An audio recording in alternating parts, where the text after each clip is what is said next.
बिसरो, ये तीन बिंदु मत बिसरो, मत बिसरो। बीती बातों पे बिंदु धरो, बीती बातों पे बिंदु धरो, बिंदु बनो उसे याद करो, बिंदु बनो उसे याद करो। ये तीन बिंदु मत बिसरो, मत बिसरो। बीती बातों पे बिंदु धरो, बिंदु बनो उसे याद करो।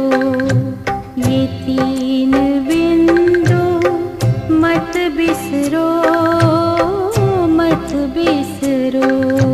ज्योति बिंदु शिव भगवान, खुद को आत्मा बिंदु मान। ज्योति बिंदु शिव भगवान, खुद को आत्मा बिंदु मान। बिंदु को मत छोटा जान, बिंदु है ये सिंधु समान। इसके सहारे भव से उतरो, इसके सहारे भव से उतरो। ये तीन बिंदु मत बिसरो। ओम शांति। Good morning. 9 मई 2022 प्रातः मुरली। मीठे बाबा, प्यारे बाबा के मधुर बोल। मीठे बच्चे, जिस बाप को तुमने आधा कल्प याद किया, अब उसका फरमान मिलता है तो उससे पालन करो। इससे तुम्हारी चढ़ती कला हो जाएगी। प्रश्न, तुम बच्चों को अपनी नेचर की ओर आपे ही करनी है, कैसे? उत्तर, एक बाप की याद में रहने और यज्ञ की प्यार से सेवा करने से नेचर की ओर हो जाती है, क्योंकि याद से आत्मा निरोगी बनती है और सेवा से अपार खुशी रहती है।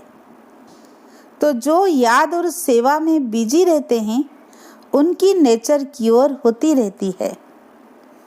गीत, तूने रात गंवाई सो के, दिवस गंवाया खा के। ओम शांति। बच्चों ने गीत सुना। मालाएं फेरते फेरते युग बीते। कितने युग? 2 युग। सतयुग त्रेता में तो कोई भी माला नहीं फेरते हैं। कोई की भी बुद्धि में यह नहीं है कि हम ऊंच जाते हैं फिर नीचे आते हैं। हमारी अब चढ़ती कला होती है, हमारी अर्थात भारत की। जितनी भारतवासियों की चढ़ती कला और उतरती कला होती है, उतना और कोई की भी नहीं। भारत ही श्रेष्ठाचारी और भ्रष्टाचारी बनता है।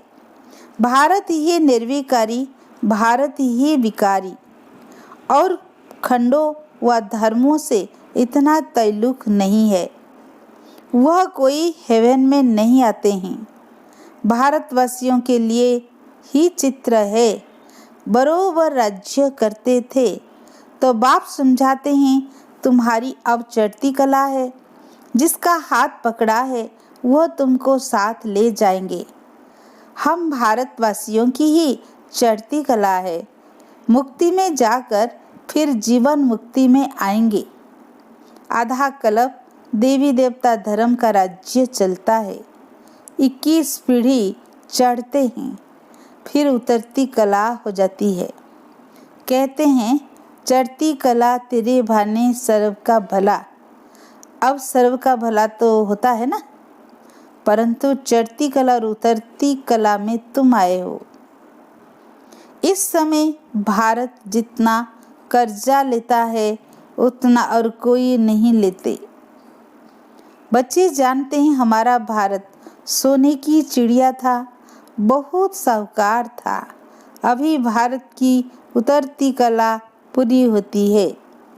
विद्वान आदि तो समझते हैं कलयुग की आयु अजून 40,000 वर्ष चलनी है। बिल्कुल ही घोर अंधियारे में हैं। समझाना भी बड़ी युक्ति से है, नहीं तो भगत लोग चमक जाते हैं। पहले पहले तो परिचय 2 बाप का देना है। भगवान उवाच है कि गीता सबका माई बाप है। वर्षा गीता से मिलता है, बाकी सब है उनके बच्चे। बच्चों से वर्षा मिल न सकी, तुम बच्चों को गीता से वर्षा मिल रहा है ना। गीता माता का फिर पिता भी है। बाइबल आदि कोई को भी माता नहीं कहेंगे। एक तो पहले पहले पूछना है यह कि परमपिता परमात्मा से तुम्हारा क्या ताल्लुक है। सभी का बाप एक है ना, सभी आत्माएं भाई भाई है ना, एक बाप के बच्चे। बाप मनुष्य सृष्टि रचते हैं प्रजापिता ब्रह्मा द्वारा, तो फिर तुम आपस में भाई बहन हो जाते हो तो जरूर पवित्र रहते होंगे। पतित पावन बाप ही आकर तुमको पावन बनाते हैं पवित्रता की युक्ति से। बच्चे जानते हैं पवित्र बनेंगे तो पवित्र दुनिया के मालिक बनेंगे। बहुत भारी आमदनी है। कौन ऐसा होगा जो 21 जन्म की बादशाही लेने के लिए पवित्र नहीं बनेगा। और फिर श्रीमत भी मिलती है। जिस बाप को आधा कल्प याद किया है उनका फरमान तुम नहीं मानेंगे, उनके फरमान पर नहीं चलेंगे तो तुम पाप आत्मा बन जाएंगे। ये दुनिया ही पाप आत्माओं की है। राम राज्य और पुण्य आत्माओं की दुनिया थी, अब रावण राज्य पाप आत्माओं की दुनिया है। अभी तुम बच्चों की चढ़ती कला है। तुम विश्व के मालिक बनते हो। कैसे गुप्त बैठे हो, सिर्फ बाप को याद करना है। माला आदि फेरने की कोई बात नहीं। बाप को याद करते तुम काम करो। बाबा आपके यज्ञ की सेवा स्थूल सूक्ष्म दोनों हम कैसे इकट्ठे करते हैं। बाबा ने फरमान किया है ऐसे याद करो। नेचर की ओर कराते हैं ना। तुम्हारी आत्मा की ओर होने से शरीर भी की ओर हो जाएगा। सिर्फ बाप की ही याद से तुम पतित से पावन बनते हो। पावन भी बनो और यज्ञ की सेवा भी करते रहो। सर्विस करने में बड़ी खुशी होगी। हमने इतना समय बाबा की याद में रह अपने को निरोगी बनाया अथवा भारत को शांति का दान दिया। भारत को तुम शांति और सुख का दान देते हो श्रीमत पर। दुनिया में आश्रम तो ढेर हैं, परंतु वहाँ कुछ भी है नहीं। उनको यह पता नहीं कि 21 पीढ़ी स्वर्ग का राज्य कैसे मिलता है। तुम अभी राज्यों की पढ़ाई करते हो।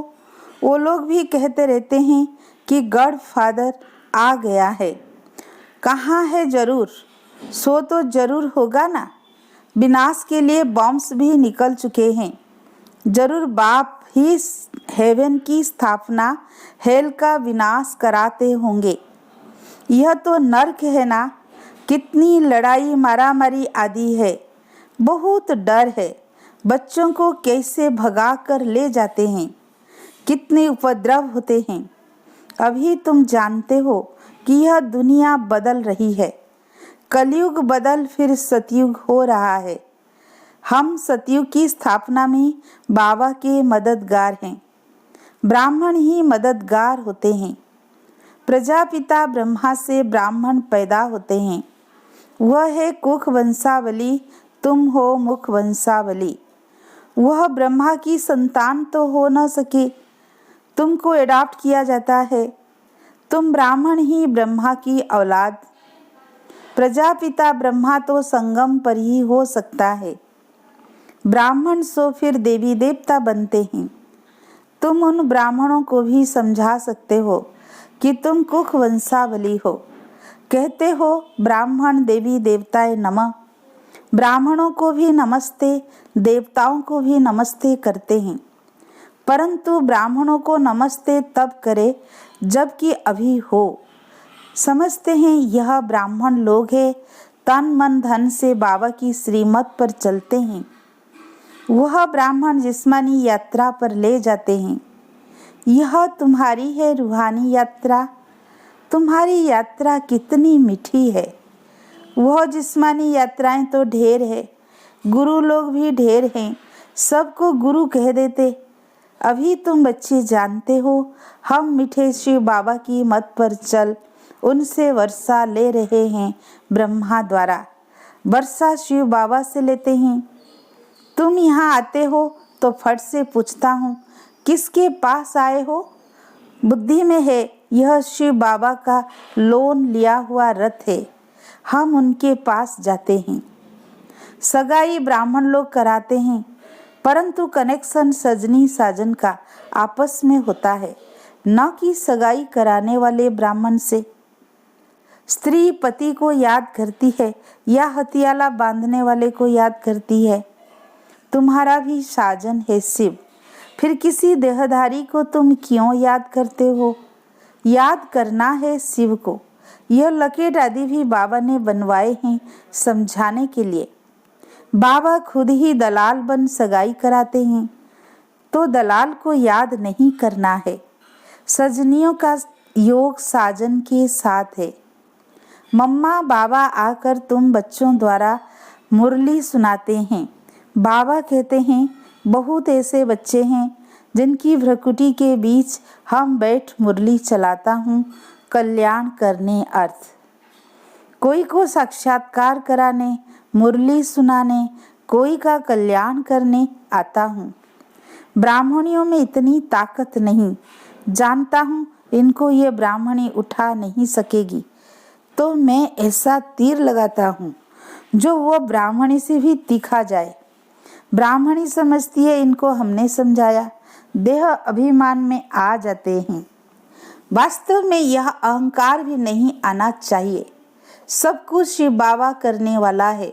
यहाँ तो तुमको कहते हैं बाबा को याद करो, कनेक्शन शिव बाबा से होना चाहिए। यह तो बीच में दलाल, इनको उसका एवजा मिल जाता है। फिर भी यह वृद्ध अनुभवी तन है, यह बदल नहीं सकता।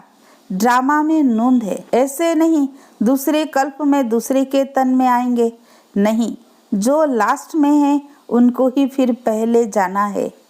झाड़ में देखो पिछाड़ी में खड़े हैं ना। अभी तुम संगम पर बैठे हो। बाबा ने इस प्रजापिता ब्रह्मा में प्रवेश किया है। जगत अम्बा है कामधेनु और कपिल देव भी कहते हैं। कपल अर्थात जोड़ी, बाप दादा मात पिता, यह कपल जुड़ी हुई ना। माता से वर्षा नहीं मिलेगा, वर्षा फिर भी शिव बाबा से मिलता है, तो उनको याद करना पड़े। मैं आया हूँ तुमको ले जाने इनके द्वारा। ब्रह्मा भी शिव बाबा को याद करते हैं, शंकर के आगे भी शिव का चित्र रखते हैं। यह सब है महिमा के लिए। इस समय तो शिव बाबा आकर अपना बच्चा बनाते हैं, फिर तुम बाप को बैठ थोड़े ही पूजेंगे। बाप आकर बच्चों को गुलगुल बनाते हैं, गटर से निकालते हैं, फिर प्रतिज्ञा भी करते हैं हम कभी पतित नहीं बनेंगे। बाबा कहते हैं गोद लेकर फिर काला मुंह नहीं करना, अगर किया तो कुल कलंकित बन पड़ेंगे। हारने से उस्ताद का नाम बदनाम कर देंगे। माया से हारे तो पद भ्रष्ट हो पड़ेगा। और कोई सन्यासी यदि यह बातें नहीं सिखलाते हैं।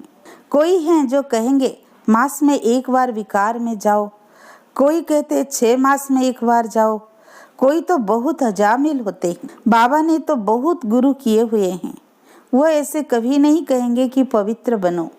समझते हम ही नहीं रह सकते हैं। सेंसिबल जो होगा वो झट कहेगा तुम ही नहीं रह सकते हो, हमको कैसे कहते हो। फिर भी कहते हैं जनक मिसल सेकंड में जीवन मुक्ति का रास्ता बताओ। फिर गुरु लोग कहते हैं ब्रह्मों को याद करो तो तुम निर्वाण धाम में जाएंगे। जाते तो कोई नहीं है, ताकत ही नहीं। सर्व आत्माओं के रहने का स्थान है मूल वतन। यह पूजा के लिए बड़ा लिंग बनाते हैं। बिंदी की पूजा कैसे होगी? कहते भी हैं भ्रकुटी के बीच चमकता है अजब सितारा। तो आत्मा का बाप भी ऐसे होगा ना। बाप को देह नहीं है, उस स्टार की पूजा कैसे हो सकती। बाप को परमात्मा कहा जाता है, वह तो फादर है। जैसे आत्मा है वैसे परमात्मा है, वो कोई बड़ा नहीं है। उनमें यह नॉलेज है। इस बेहद के झाड़ को और कोई भी नहीं जानते हैं। बाप ही नॉलेजफुल है, ज्ञान में भी फूल है, पवित्रता में भी फूल है, सर्व का सद्गति दाता है, सर्व को सुख शांति देने वाला। तुम बच्चों को कितना भारी वर्षा मिलता है और कोई को मिल ना सके। मनुष्य तो कितना गुरु को पूजते हैं, अपने बादशाहों को भी इतना नहीं पूजते हैं। तो यह सब अंधश्रद्धा है ना। क्या क्या करते रहते हैं, सब में ग्लानि ही ग्लानि है। कृष्ण को लॉर्ड भी कहते हैं तो गॉड भी कहते हैं। गॉड कृष्ण हेवन का पहला प्रिंस। लक्ष्मी नारायण के लिए भी कहते हैं यह दोनों गॉड गॉडेज हैं। पुराने पुराने चित्रों को बहुत खरीद करते हैं। पुरानी पुरानी स्टैम्प्स भी बिकती है ना। वास्तव में सबसे पुराना तो शिव बाबा है ना, परंतु किसको पता नहीं महिमा सारी शिव बाबा की है।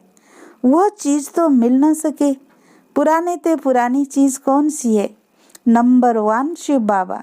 कोई भी समझ नहीं सकते हैं कि हमारा फादर कौन है, उनका नाम रूप क्या है। कह देते उनका कोई नाम रूप नहीं है, तब पूछते किसको हो? शिव नाम तो है ना। देश भी है, काल भी है। खुद कहते हैं मैं संगम पर आता हूँ। आत्मा शरीर द्वारा बोलती है ना। अभी तुम बच्चे समझते हो शास्त्रों में कितनी दंत कथाएं लगा दी है, जिससे उतरती कला हो गई है। चढ़ती कला सतयुग त्रेता, उतरती कला द्वापर कलयुग। अब फिर चढ़ती कला होगी। बाप बिगर कोई चढ़ती कला बना न सके। यह सब बातें धारण करनी होती है। तो कोई भी काम आदि करते एक बाबा की याद में रहना है।